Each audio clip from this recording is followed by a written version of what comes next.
Muchas gracias a Francisco, a Luis Fernando, a los organizadores de esta cátedra por invitarme. Y yo creo que más importante que eso, muchas gracias por el homenaje que se le rinde a Blanca Izaza. Blanca Izaza, ustedes deben saberlo, tenía su corazón repartido entre Antioquia y Manizales. Y desde un principio, desde que empieza a escribir hacia 1914, 1917, empieza a aparecer en la escena literaria de Medellín y de Manizales. Yo quisiera empezar como por eso, es decir, quiero resaltar algo. Blanca se mueve en dos escenarios muy importantes, Medellín y Manizales, pero creo que Manizales se ha demorado un poco en rendirle un homenaje a esta escritora y quiero mostrar como en principio cuál es la relación que Medellín y los antioqueños establecieron prácticamente desde los años 20 con esta escritora.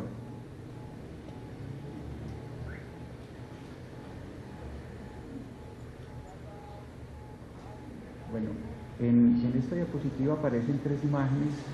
En la primera, en la más grande, la que está a la izquierda, aparece un busto de Blanca Izaza. Es una estatua que aparece en un lugar de Medellín que se llama la Esquina de la Mujer.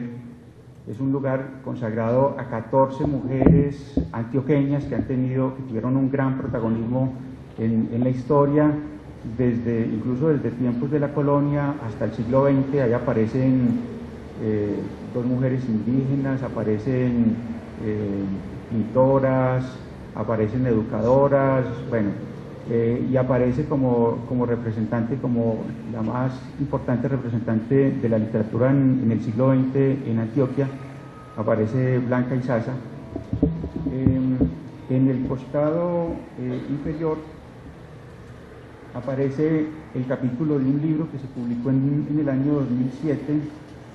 El libro se llama Mujeres Antioqueñas en la Memoria de la Ciudad. Fue publicado por la Secretaría de la Cultura de Medellín y nuevamente el libro está dedicado al papel de las mujeres en la cultura antioqueña en general, y el capítulo dedicado a la literatura está encabezado justamente por Blanca Izaza. Esa es la portada del capítulo.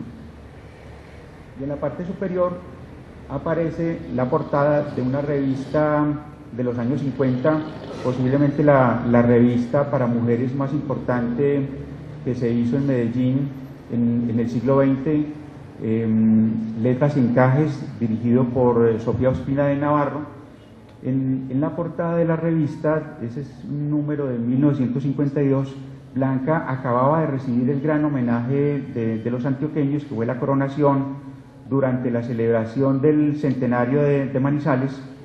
Hubo una coronación tanto a Blanca como a su esposo Juan Bautista en el Teatro Olimpia, al que asistió la élite de las letras en toda Colombia.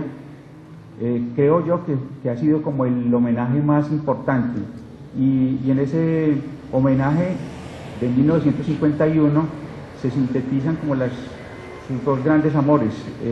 Es en el marco del centenario de Manizales, y la coronación es organizada por la Gobernación Antioqueña y por la Sociedad de Mejoras Públicas de Antioquia. Es decir, hay una relación constante entre Blanca y la ciudad. Blanca aparece en 1920 en las revistas literarias de Antioquia, exactamente en una revista muy famosa de aquella época que se llama Sábado. Aparece en un concurso literario que organizó la Sociedad de Mejoras Públicas de Medellín. Ella obtiene el primer lugar, lo que se llamaba en ese momento la Violeta de Oro, por un poema que se llama Idilio Montañés. Es un poema en 12 sonetos, publicado en 1920 en la revista Sábado, y y aparece también como finalista en un concurso de cuento organizado también por la Sociedad de Mejoras Públicas. En aquella época, las mujeres, para poder entrar en la escena literaria, necesitaban de alguna manera demostrarle a los hombres que tenían una capacidad para las letras, y el camino más expedito para ello era a través de los concursos literarios y a través de las publicaciones en revistas literarias. Muchas de estas mujeres de esta época no alcanzan a publicar libros y solamente publican algunos poemas y cuentos, que era sobre todo lo que se publicaba en aquella época. Y entonces ese es, digamos, la manera como Blanca se empieza a destacar en las letras. Bueno, quiero volver más adelante sobre ese homenaje que se le rinde a Blanca en 1951, porque me parece que es como el momento más digamos, del homenaje que ella recibe con mayor gratitud, y posiblemente el que tiene más significado a lo largo de toda su carrera. Pero bueno, por ahora quiero volver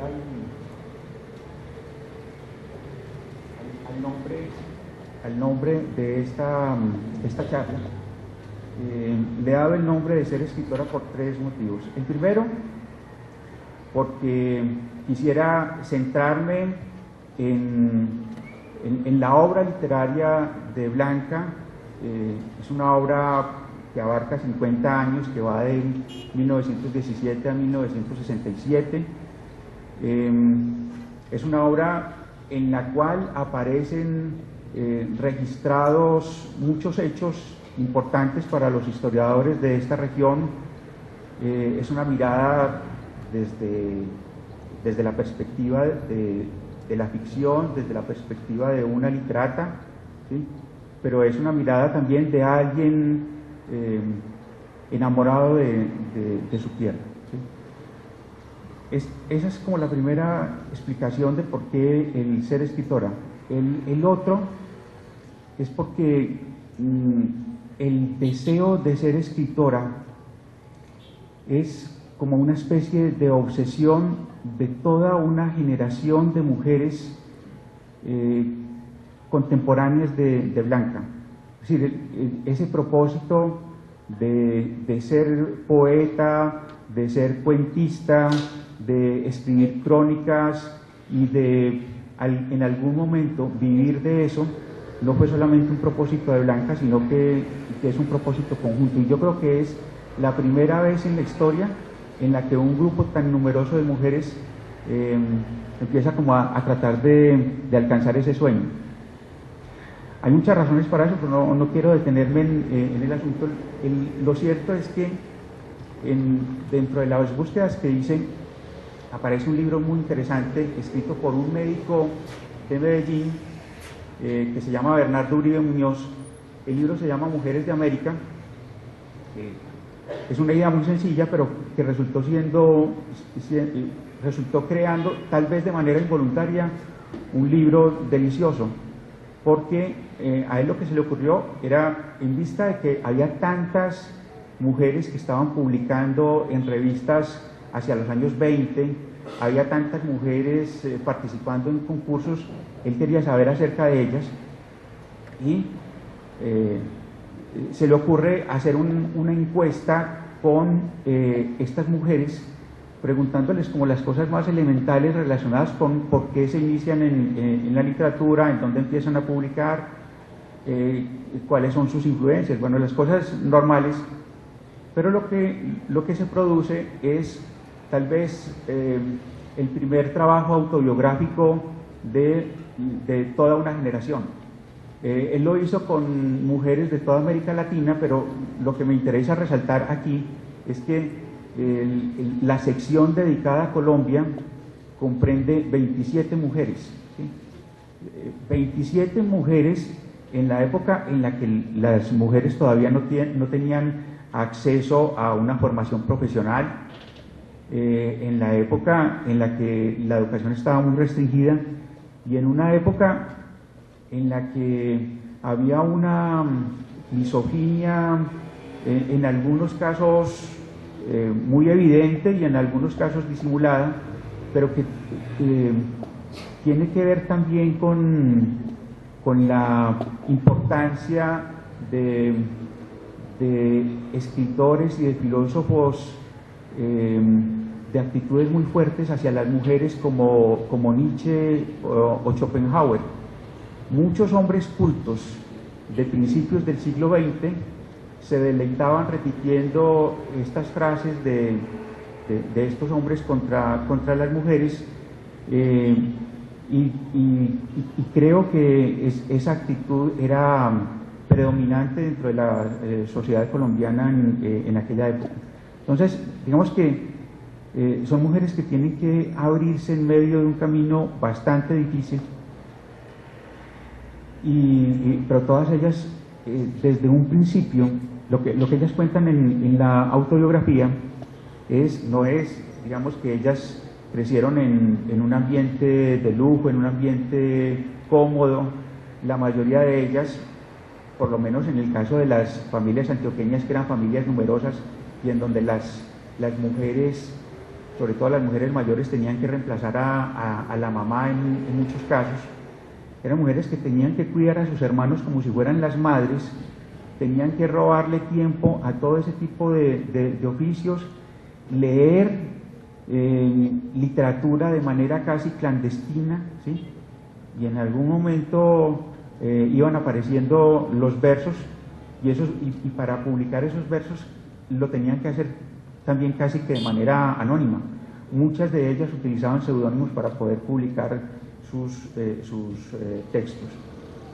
Yo quisiera dar el ejemplo de una mujer que me parece como la más admirable de esa generación, y que creo que hubiera sido la gran escritora romántica de aquella época si su destino no hubiera cambiado a partir de 1925, cuando se convirtió en la líder de los trabajadores colombianos. Me estoy refiriendo a María Cano. Antes de 1925, de 1921 y 1925, María Cano era una escritora romántica muy apasionada. Ella creó una revista en 1921 en Medellín. Ella, lo mismo que María Isman, y lo mismo que una mujer llamada Tila Botero, fueron como las primeras mujeres que reciben la nueva poesía que venía del sur, la poesía de Elmira Agustini, de Alfonsina Storni, de Juana de Ibarború. Y bueno, cuando uno lee los textos, los cuentos de María Cano y sus poemas, encuentra una mujer tremendamente apasionada, una mujer que está haciendo, yo creo que por primera vez en la historia de la literatura en Colombia, está haciendo a través de la literatura el descubrimiento del cuerpo por parte de la mujer, una especie de territorio vedado para las mujeres hasta ese momento, por lo menos en el caso de la literatura. Y María Cano, que vivió en un ambiente de gente culta, los Cano tenían una historia en Medellín, eran educadores, escritores, periodistas, libreros, editores, hacían tertulias, y esas tertulias tenían la particularidad de que las mujeres asistían y podían participar en las tertulias de una manera normal con los hombres, de tú a tú. Era una familia en la que las mujeres leían. Ella tenía un cuarto, ¿sí? Virginia Woolf, la escritora inglesa, escribió por aquella época un texto llamado La habitación propia, en donde decía que la literatura escrita por mujeres nacía prácticamente a partir del momento en el que la mujer tenía una habitación propia, ¿sí?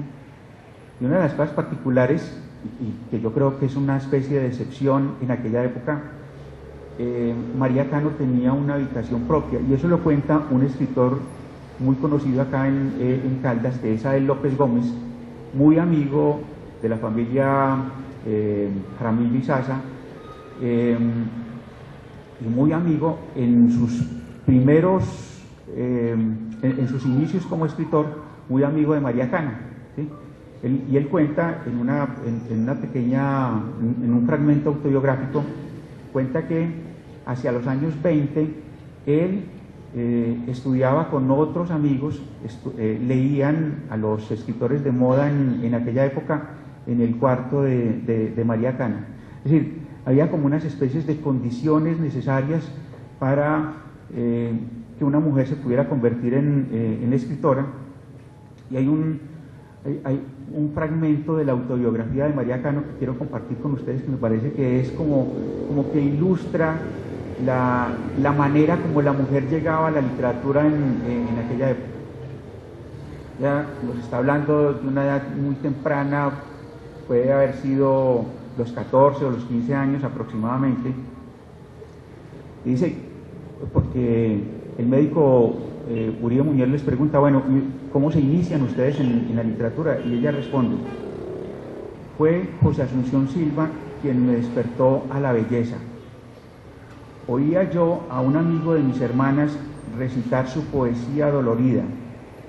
Era todavía muy joven para recibir visitas y estábame quietecita en la sombra de la alcoba vecina, escuchando ávida. Y amé a ese poeta torturado siempre por una bella forma que él veía huir en su ansia. Sus versos fueron mi exquisito jardín.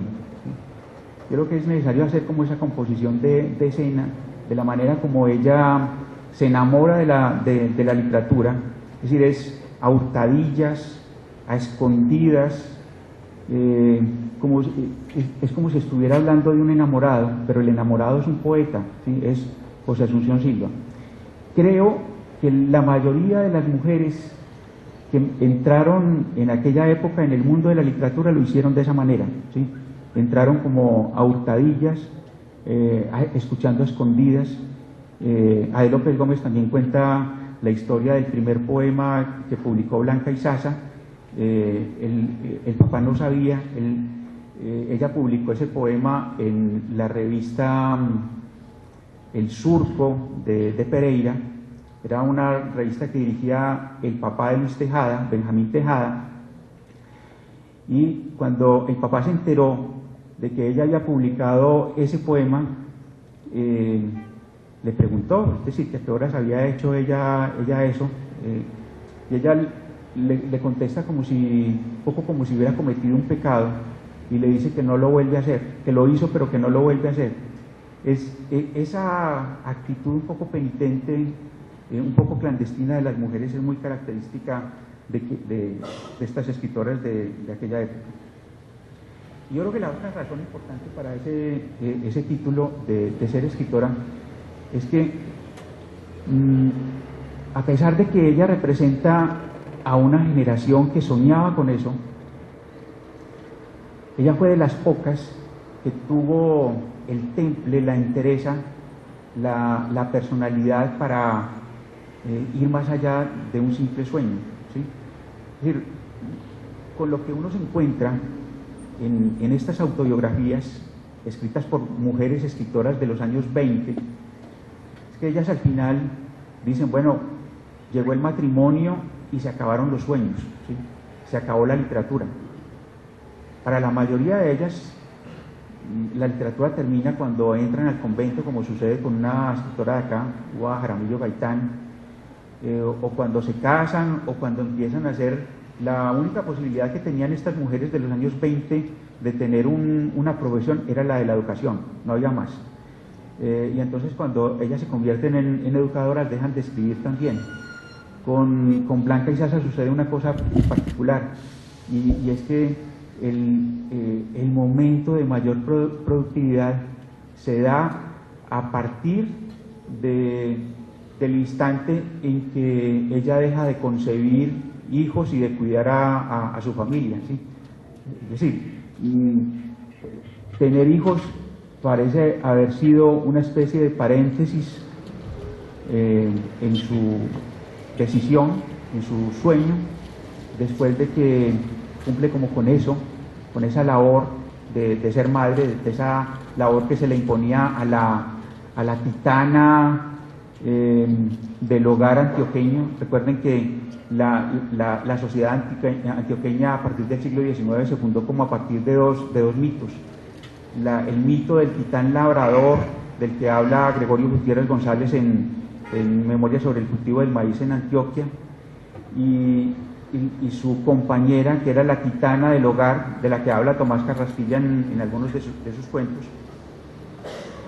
A pesar de que el hombre dejó de ser labrador, la mujer siguió siendo titana del hogar durante mucho tiempo a lo largo del siglo XX, y Blanca hacía parte de ese entorno, ¿sí? Cumplía como con ese deber. Pero es como si dijera, bueno, este es el deber ser mío como antioqueña, como mujer, como parte de una sociedad patriarcal. Está bien, cumplo con ese deber, ¿sí? Pero mi ser es el de escritora, ¿sí? Y luego de que cumple con su deber ser, ¿sí?, empieza a ejercer su ser, que es el de escritora. Yo quiero ejemplificarlo con un hecho que ocurre el día de la coronación y que lo cuenta también Adel López Gómez. Digamos que es una especie de cámara que está presente en muchos instantes de la vida de la pareja, es muy amigo de ellos. Y Adel López Gómez cuenta que el día de la coronación, que se hizo por allá en diciembre del 51 en el Teatro Olimpia, ella asistió, ya no era muy dado a ese tipo de actos. Y luego, después de que se realizó esa coronación, ella vuelve a su casa a cocinar, ¿sí? Era como es decir, ni siquiera en el momento más importante de su vida ella podía dejar de cocinar. Resulta que ese día no llegó toda la comitiva antioqueña que venía a la coronación, la comitiva de Abejorral. Blanca había nacido en Abejorral, y Abejorral le quería dedicar un homenaje especial, le traía una tarjeta de oro y venía pues acompañado de unas palabras y ese tipo de cosas. Entonces la comitiva llegó a la casa de Blanca. La comitiva fue recibida en la sala y le pidieron que saliera un momento a leer el poema que había leído en la coronación en el Teatro Olimpia, que saliera a leer el poema y a recibir la tarjeta de oro. Y entonces le leo lo que dice Adel López Gómez que ocurrió en ese momento. Pero ocurrió que ese mismo día debía llegar a Manizales una importante embajada de Abejorral, la ciudad nativa de Blanca, compuesta por 4 o 5 personas. La comisión aquella traía el solemne encargo de entregar a su ilustre coterránea un efusivo decreto de honores de la municipalidad abejorraleña y una tarjeta de oro, todo lo cual debía hacerse durante la fiesta mencionada. Como ello no fue posible a causa de un inesperado retraso en el viaje de los comisionados, estos decidieron hacer la entrega en privado en casa de la dama. Presentes allí, todos a una tuvieron la ocurrencia de ver a Blanca tocada con su áurea corona de laurel y con ella sobre las sienes oír de sus propios labios la nueva lectura del poema. Fue preciso llamar a Blanca. Ella se encontraba muy ocupada en su cocina, preparando algo para otros de sus visitantes que poco antes habían llegado a cumplimentarla en su noche de triunfo. Abandonó pues sus mezclas y confituras y apresuradamente fue en busca de su poema y su corona. Se ciñó esta con mucha solemnidad, requirió las páginas, aclaró la voz e inició la lectura de los versos ilustres.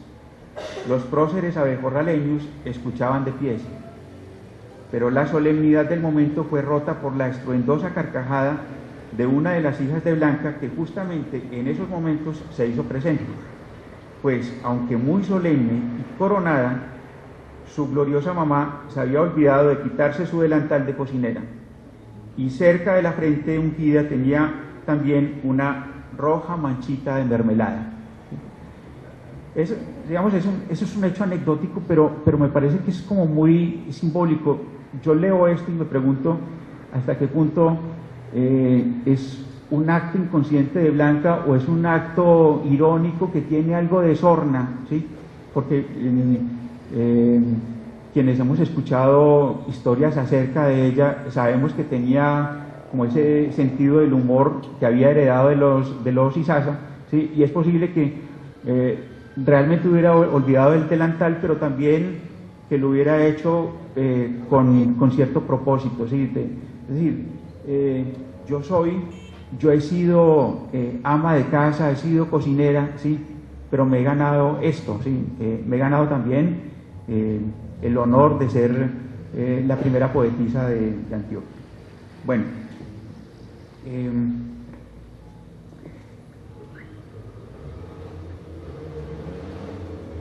quiero mostrarles muy rápidamente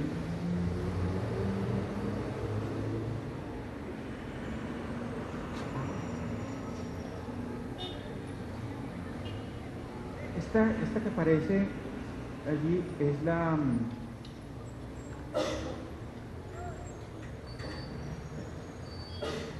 es toda la trayectoria, es como una especie de radiografía del recorrido del itinerario histórico y literario de Blanca.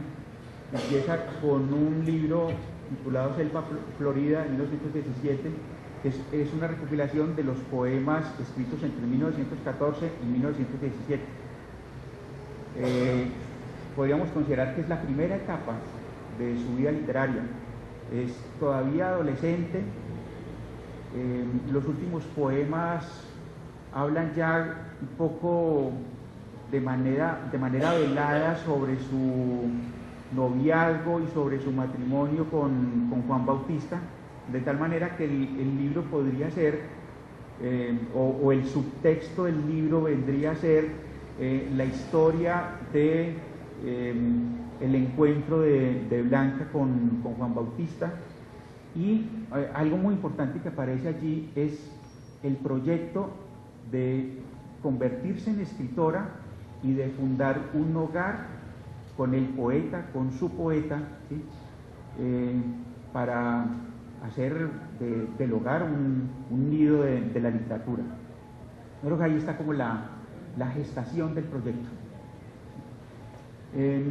Luego aparecen en segundo lugar los cuentos de la montaña y la antigua canción, que son los dos únicos libros que ella escribe durante el periodo de la concepción de sus hijos. La concepción de los hijos de Blanca va entre 1917 y 1935, y entonces en ese lapso escribe dos libros un libro de cuentos y un libro híbrido, la antigua canción, que contiene poemas, que contiene prosas y que contiene algunos de los cuentos. Bueno, eso es lo que ella alcanza a publicar durante estos años de concepción, y luego, después de que tiene a sus hijos, viene la época de mayor productividad. Es decir, ese estado que ella llama poéticamente el paso del otoño al invierno en su vida, y que es como una especie de preparación espiritual para la muerte, es también el momento de mayor productividad. Publica Claridad en 1945, un libro de poemas del lejano ayer de 1951, que es la recopilación de las mejores prosas escritas a lo largo de la década anterior en su revista Manizales. Luego viene El Preludio de Invierno de 1954, que es una recopilación de los poemas escritos en Manizales. Claridad de 1945 contiene algunos poemas de la revista Manizales, pero también contiene algunos poemas del libro anterior, de la antigua canción, ¿sí? Bueno, y luego vienen Alma, un libro de poemas de 1961, e Itinerarios de Emoción, prosas de la revista Manizales del Itinerario Breve, publicadas en 1962. En eso consiste la obra de Blanca Izaza. Pero les quería mostrar eso, es decir, la manera como La obra literaria de Blanca está un poco como condicionada por sus distintas etapas y cómo, a pesar de, digamos, de toda esa cantidad de obstáculos que se le presentan en el camino, logra salir adelante. Bien. Traía un poema, que es el primer poema que ella publica. Les pido disculpas, no pensé que no se pudiera ver el poema acá. Este es el poema que ella publica en 1914. Quisiera leérselos muy rápidamente, porque llama la atención que a los 16 años Blanca escribe un poema, digámoslo así, perfecto desde el punto de vista formal, perfecto en el sentido de que parece estar como muy sujeto a la perspectiva de la época. Es un poema que está dividido en 7 cuartetos. Cada uno, los versos son de 14 sílabas, son versos alejandrinos. Creo que escoge ese molde por el hecho de que le permite partir la frase del verso, le puede hacer una cesura en la mitad para la lectura y para la memorización, por supuesto, del poema. Este poema lo compuso ella en Santa Rosa de Cabal, que está dedicado al río que pasa cerca de Santa Rosa, que se llama San Eugenio. Santa Rosa en aquella época era una pequeña aldea que tenía una calle larga de unas cuantas cuadras, una plaza y una iglesia, eso era todo. Y entonces, me imagino yo que lo más interesante que podía ver en Santa Rosa en ese momento era el río. Dice: yo quiero mucho el río que cruza por la aldea, que canta a todas horas, que ríe sin cesar, el río que se incendia bajo la luz bebea y que se torna plata bajo la luz lunar. El río es un poeta sincero y atrevido, sus cantos son ingenios, son cantos de cristal. El río es un enfermo de agravios y de olvido que cuenta sus amores al cielo tropical. Sobre el fluyente raso de su corriente pura se copian los matices galanos del frondaje. Él besa siempre loco de amor y de ternura las flores que le prestan el lujo de un encaje. Él vela cuando duermen las gentes lugareñas y duerme perezoso las tardes del verano. Falsea con sus besos las atrevidas peñas y pierdes a lo lejos entre el verdor del llanto. Él hace de locuras y de placer derroche, cuando en sus linfas juegan las campesinas bellas, se siente más ufano que en la serena noche, cuando es jardín de nácar con floración de estrellas. En el invierno triste, con furia de salvaje, desciende borrascoso de la alta cordillera, salpica con espumas la calma del boscaje y ruge desbordado salvando la ribera. Yo quiero mucho el río que cruza por la aldea, que canta a todas horas, que ríe sin cesar, el río que se incendia bajo la luz febea y que se torna plata bajo la luz lunar. Bueno, este poema, que se publicó en 1914 en una revista de Pereira, causó grandes expectativas alrededor de la autora. Lo conocieron poetas en aquella época como Julio Flores, que ya estaba como en su ocaso. Julio Flores estuvo en 1915 en Santa Rosa de Cabal. Incluso la prensa de la época se inventó un fallido matrimonio entre Flores y Blanca, y creo que a partir de esa falsa noticia, Blanca fue conocida en las páginas de Bogotá más que por el poema, por esa supuesta historia de amor entre ella y Julio Flores. Pero quiero recalcar que hombres como Julio Flores, como Aurelio Martínez Mutis, como Luis Tejada, el padre de la crónica, como Guillermo Valencia, conocieron este poema y fue el primero, pero creo que le mereció un reconocimiento importante entre los grandes poetas de la época en Colombia. Bueno, también lo leyó un señor, el padre Favo, y el padre Favo estuvo en Manizales entre 1920 y 1925. Fue un personaje influyente en la literatura de aquella época.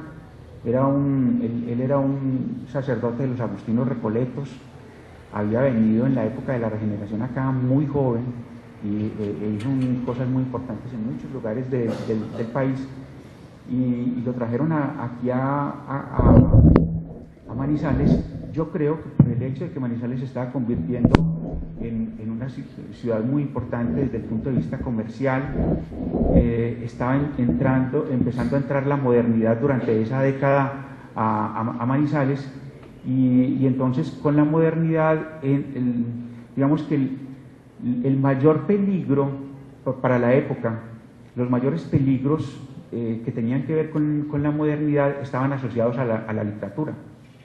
Es decir, la novela, sobre todo, fue siempre una especie de fuente de preocupación para las autoridades religiosas en lo que tenía que ver con la educación sentimental de mucha gente en el país. Y entonces Favo era como una especie de soldado de Dios, ¿sí? Muy al estilo de esos misioneros que vinieron en la época de la colonia acá, y de esos misioneros de los que habla García Márquez en algunos de sus cuentos, que en tierras de fronteras lo que venían era a cazar a los indígenas que estaban en concubinato, a cazarlos con Z y a cazarlos con S. Es decir, los cazaban, se los llevaban para el convento y los obligaban a casarse. Bueno, él cumplió esa misión por allá en las zonas de frontera, y luego cuando vino acá, vino también a cumplir una misión muy importante, y era como el de ser una especie de aduana de la literatura. En el libro de Historia de Manizales aparece un ensayo de él sobre la literatura de la época, y el tipo todo le olía a pecado sexual, cualquier cosa. Si no había quien se salvara en la literatura francesa, en la literatura alemana, en la literatura española, en la literatura inglesa, todo era pecado. Y viene como a tratar de cumplir esa misión de salvaguardar la fe, a guardarla de la literatura. Y claro, ese papel lo cumple de manera muy fiel, sobre todo con las mujeres, porque él no viene solamente a hacer el papel de crítico literario, sino que viene también a hacer el papel de confesor, ¿sí? Y entonces interviene no solamente en lo que se publica, sino que interviene también en lo que no está publicado. En la conferencia menciona, por ejemplo, un poema erótico de Blanca que, digamos, desgraciadamente desde el punto de vista de la crítica literaria, ese poema nunca se conoció. Él lo menciona allí, ¿sí? El poema nunca se publicó, y seguramente a partir de esa sanción que él hace sobre ese poema, Blanca lo desapareció, lo destruyó. Entonces hubiera sido una faceta muy importante de una señora que ha sido muy conocida en la literatura nacional por ser muy devota, ¿sí? Y por ser bastante moral en su concepción de la mujer y de la literatura. Bueno, y entonces él influye fuertemente, creo yo. Bueno, tampoco tengo pruebas para ello, pero en la conferencia le reclama a Blanca el hecho de que el primer libro tiene muy pocos poemas dedicados a la fe, lo que se llamaba en esa época los poemas místicos, ¿sí? Blanca, en la época en que escribió los poemas de Selva Florida, era una adolescente que le gustaba la naturaleza, le gustaba el paisaje, le gustaba el río, y a ese tipo de cosas hay como una especie de panteísmo en todos esos poemas, como una felicidad, claro, la felicidad natural de un adolescente, de vivir la vida, disfrutar el paisaje, de recostarse en algún momento de la tarde a ensoñar mientras va llegando el ocaso. Todo ese tipo de cosas van apareciendo allí. Aparece mucho el deseo de volar, la identificación con la alondra, que se sabe que que vuela hasta perderse, pero que es el ave mañanera, el ave que canta y que despierta a los hombres. Eso es lo que aparece fundamentalmente, y aparecen algunos poemas seguramente influidos por la lectura de Vargas Vila. Todos leían a Vargas Vila en las primeras décadas del siglo XX. Algunos poemas que llama, el padre Fabo lo llama poemas de hembra demagoga y revoltosa, ¿sí? Y entonces le dice a Blanca qué es lo que no debe escribir, ¿sí? Es decir, le dice, no debe escribir poemas en donde asome cierto sensualismo, no debe escribir poemas de hembra demagoga, y tiene que tratar de escribir poemas en donde aparezca más la fe religiosa. Y eso es justamente lo que va a suceder con Blanca a partir de allí. Entonces, digamos que esa podría ser una premisa como para uno luego poder confrontarla con la poesía posterior a la obra de Blanca. También puede ser el hecho de que ella se convierte en madre durante esos años, durante la década del 20, y obviamente su concepción acerca del mundo se transforma. Bueno,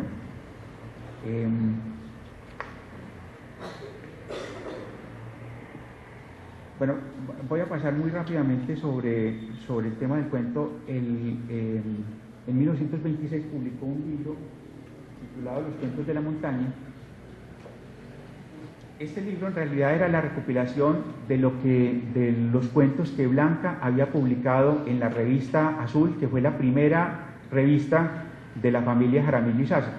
En realidad la revista estaba aparecía siempre dirigida por su esposo Juan Bautista. Blanca no aparece para nada en el consejo de redacción. Ella solamente publica cuentos y algunos poemas, pero aparece desde el número 1, que se publica en 1919, hasta el número 40, que se publica en 1926. Y de lo que ella publica en esa revista, sale este libro, Los cuentos de la montaña, y algunos cuentos publicados en el libro posterior, en la antigua canción, que no habían alcanzado a quedar en este libro. Son cuentos en donde hay varias constantes. Primero, son cuentos con una elaboración muy melodramática. Creo yo que se tenía una especie de concepción en aquella época acerca del cuento, y era que el cuento no era muy literario. El cuento era más como una especie de género popular, un género que estaba muy relacionado con las historias orales, con las historias que se contaban en la noche alrededor del fuego y esas cosas. Es decir, lo que era realmente literatura en aquella época era la poesía, y el fuerte de Azul era la poesía. Pero como se trataba de crear una revista que pudiera llegar a un público más amplio, era necesario incluir también cuentos para un público que apenas estaba iniciando en ese momento en la literatura. Entonces son cuentos que no tienen mayores pretensiones, tienen una estructura muy melodramática, con esa especie de guión que le dio Aristóteles desde la poética a lo que debía ser una historia, es decir, algo dividido fundamentalmente en 3 episodios, con un principio, un nudo y un desenlace. Generalmente eso era lo que uno encontraba en estos cuentos. Pero lo interesante de los cuentos de Blanca es que todos están enfocados hacia el mismo problema, el problema de la llegada de la modernidad a estas tierras, ¿sí? Blanca llega de 3 años a Manizales en 1902. Todavía Manizales es una aldea, se está empezando a convertir en una pequeña ciudad. En 1905 se convierte en capital de departamento. Ella conoce o nos da cuenta en sus crónicas de la llegada de la luz eléctrica, del fonógrafo, del tren. Todo eso es a lo que generalmente se llama la modernidad, pero todo eso produce un shock, ¿sí? Y entonces todos los cuentos están centrados como en ese conflicto que se produce entre un mundo romántico que se quiebra con la llegada con la llegada de la modernidad. Pero quien más siente ese conflicto es la mujer, ¿sí? Son cuentos que tienen una curiosidad. La mayoría de los cuentos están nombrados, cuentan historias de hombres y de mujeres, historias de parejas. El nombre del cuento casi siempre es el del hombre, ¿sí? Pero la historia, el conflicto que aparece en el cuento es el conflicto de la mujer. Y entonces aparecen allí mujeres que son abandonadas por los hombres en los pueblos porque son seducidos por la ciudad. La ciudad es como una especie de espejismo maligno dentro de estos cuentos, ¿sí? Es el foco de la desmoralización. Debido a la ciudad, las familias se empiezan a deshacer. Son mujeres que conviven con la inmoralidad si viven en las ciudades. Son mujeres que cuestionan la autoridad del hombre. Es decir, todos los cuentos parecen estar centrados en el problema de la mujer. Yo creo que por lo que yo he revisado hasta ahora, es uno de los puntos más interesantes en la obra de Blanca y Sasa, y es un punto al cual nadie le ha puesto cuidado, ¿sí? Porque generalmente cuando se piensa en la literatura escrita por mujeres, se piensa a partir del momento en el que las mujeres se profesionalizan, a partir del momento en el que la mujer adquiere el derecho al sufragio, cuando adquiere la ciudadanía, bueno, cuando la mujer va adquiriendo como una mayor independencia con respecto al hombre, y todo ese fenómeno se empieza a producir a partir de los años 30, ¿sí? Pero quienes detectan la crisis que se está produciendo con las familias y con la mujer son las escritoras de cuentos de los años 20. Y todos estos cuentos de Blanca están escritos en aquella época. Blanca escribe después, hacia los años 40, unos pocos cuentos más, no son más de 7 cuentos, pero uno, al comparar estos cuentos de los años 20 con los cuentos de los años 40, uno siente que Blanca como cuentista ha perdido la garra, y yo creo que ella se dio cuenta de eso porque no volvió a escribir más cuentos, ¿sí? Su gran época de cuentista es la década del 20. Bueno, quiero solamente hablarles de la trama de uno de esos cuentos, que es el cuento con el que inicia el libro. El cuento se llama Sonny. Sonny es el nombre del protagonista masculino de la historia, pero sucede igual que en todos los otros. Quien vive el conflicto es la mujer. La mujer se llama Ophir. Y esta es la historia de una acróbata de circo, de un espectáculo de circo, de acróbatas, pero que no se realiza en una carpa, sino que se realiza en un teatro, lo que podría ser el Teatro Olimpia, que era el gran teatro de Manizales en esos años. Se realiza dentro de un teatro al que asiste la gente vestida de galo. Entonces es un espectáculo medio teatral, medio circense. Ophir es la gran estrella de ese espectáculo, y el dueño del espectáculo se llama Sonny. Sonny es un hombre mayor. Él es el protector, entre comillas, de Ophir. Ophir parece que había crecido en el circo. La mamá murió, y en el momento de morir la mamá le encarga a Sonny que cuide a su hija. Y entonces él, como basado en ese último deseo de la madre, se apega a eso y se enamora de Ophir. Pero Ophir no lo ama. Ophir no ama a Sonny. Ophir ama a otro hombre. Y entonces Sonny, debido a eso, decide, es una cuestión muy rara, él pretende protegerla del hombre del cual se ha enamorado Ofir, ¿sí? Pretende defenderla de la caída porque se ha enamorado de un aristócrata y el aristócrata no tiene intenciones legítimas con ella, y entonces para protegerla decide hacer un cambio, una pequeña trampa en la cuerda esa desde la cual ella se mueve, para que ella finalmente se mate, ¿sí? Para que ella caiga de la parte alta del teatro. Entonces, hay ahí como una especie de visión irónica del sentido de protección del hombre sobre la mujer, ¿sí? Es decir, el hombre que pretende proteger de la caída moral de la mujer, ¿sí? Termina produciendo la caída que va a significar su muerte. Tal vez el asunto más importante que trata Blanca dentro de este cuento es el hecho de que Ofir se siente independiente porque puede ganar su propio dinero. Ella no necesita depender de un hombre para poder sobrevivir, ¿sí? Y entonces ella está en capacidad de hablar de frente con el hombre, decirle que no lo quiere, ¿sí? Decirle que quiere a otro hombre, ¿sí? Y que nadie puede interferir sobre su destino, ¿sí?